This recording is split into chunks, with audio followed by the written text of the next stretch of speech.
এই গরমে শরীর এবং মন দুটোই যদি ঠান্ডা করতে চাও তাহলে আজকে এই রেসিপিটি ট্রাই করো। আমার বাবা কাছ থেকে এসে আমাকে বলছে লাস্সি তৈরি করে দিতে, তাই আমি প্রথমবারের মতো লাস্সি তৈরি করতে বসে গিয়েছি। এখানে মাত্র 3টি উপকরণ দিয়ে আজকে এই লাস্সিটি তৈরি করে তোমাদের দেখাবো। মিক্সার গ্রাইন্ডারও লাগবে না আমার এই লাস্সি তৈরি করতে। খেতে তো দুর্দান্ত হবেই, তার সঙ্গে মন এবং প্রাণও শান্তি হয়ে যাবে। প্রথমে আমি বাটির মধ্যে ঢেলে নিচ্ছি মেন ইনগ্রেডিয়েন্ট দই।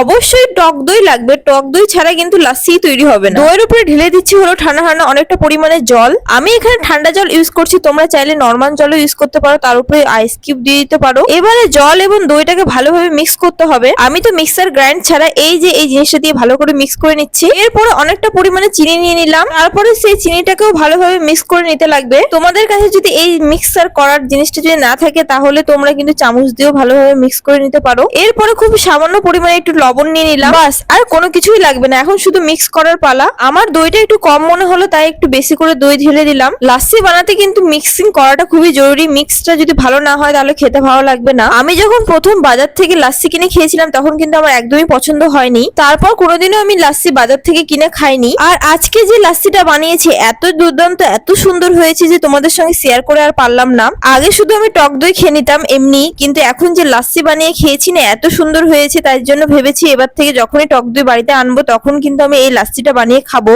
সুস্বাদু তো অবশ্যই, হেলথের জন্য অনেকটা ভালো। তোমরাও তাহলে বাড়িতে এইভাবে বানিয়ে খাও। দেখা হচ্ছে তাহলে পরের ভিডিওতে, বাই।